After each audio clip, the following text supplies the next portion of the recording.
Φίλοι του μπολιάσματος, γεια σας. Σε αυτό το βίντεο θα δούμε πώς μπόλιασα μια άγρια χλαδιά σε κοντούλα, χρησιμοποιώντας την μέθοδο με καλέμι. Τα εμβόλια που θα χρησιμοποιήσω τα είχα κόψει από μια χλαδιά κοντούλα τον Φεβρουάριο. Τα τύλιξα πρώτα αεροστεγώς για να μην στεγνώσουν με σελοφάν, μετά τα τύλιξα με χαρτί για να μην περνάει καθόλου φως και ανοίξουν, κατόπιν αφού έγραψα κοντούλα έβρεξα λίγο το χαρτί και τα ξανατύλιξα με ζελοφάν. Μετά τα έβαλα στο κάτω μέρος του ψυγείου, όπου θα συντηρηθούν στους 4 με 5 βαθμούς Κελσίου. Πρόσεχα δε μην ακουμπήσουν στο πίσω μέρος του ψυγείου, γιατί θα πιάσουν πάγο. Εάν εσάς χωράνε στα σιτάρια των φρούτων, είναι πιο ασφαλές, βάλτε τα εκεί. 2 μήνες μετά, μια μέρα πριν πάω για μπόλιασμα, τα έβγαλα από το ψυγείο και αφού έκοψα λίγο και βεβαιώθηκα ότι δεν έχουν ξεραθεί, τα έβαλα μέσα σε λίγο νερό μέχρι να μπολιάσω την άλλη μέρα. Πάμε λοιπόν να δούμε τον εμβολιασμό. Σε αυτό το κτήμα περνάνε ζώα, γι' αυτό τον κορμό τον έκοψα ψηλά. Μετά καθάρισα την τομή και ετοίμασα τα καλέμια. Αφού έκοψα μικρά κλαδιά σε μήκος περίπου 16 εκατοστών, έκανα το φάλτσο στην άκρη γύρω στα 5 εκατοστά, δίνοντας σημασία πολύ να κάνω λίες τομές, καθαρά κοψίματα δηλαδή, χωρίς εξογκώματα ή δοντάκια. Είναι πολύ σημαντικό αυτό για την επιτυχία του εμβολιασμού.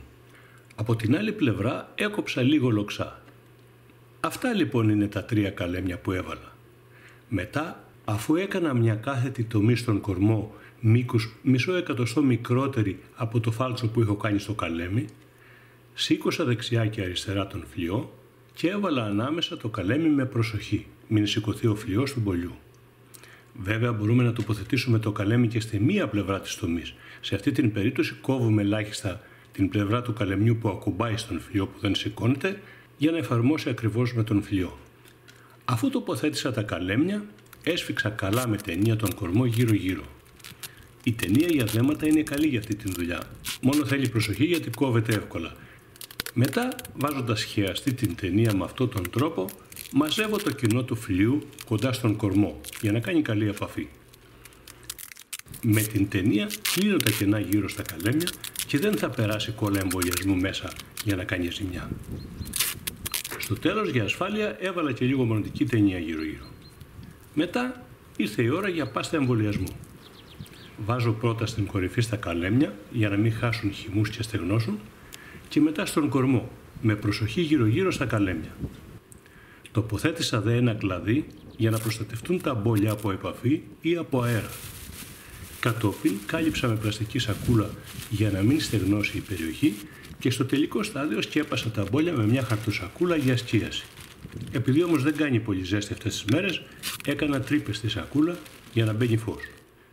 Μετά από 16 μέρες ήρθα να δω το αποτέλεσμα. Τελικά είχα 100% επιτυχία. Έπιασαν και τα 3 τα καλέμια και νομίζω για 16 μέρες πάνε πολύ καλά.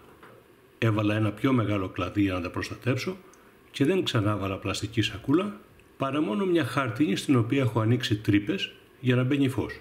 Πάνω από όλα αυτά έβαλα και ένα πλαστικό πλέγμα για προστασία. Αυτό ήταν. Σε λίγες μέρες θα τα ξαναπούμε με νέο βίντεο. Ευχαριστώ που παρακολουθήσατε. Γεια και χαρά σας.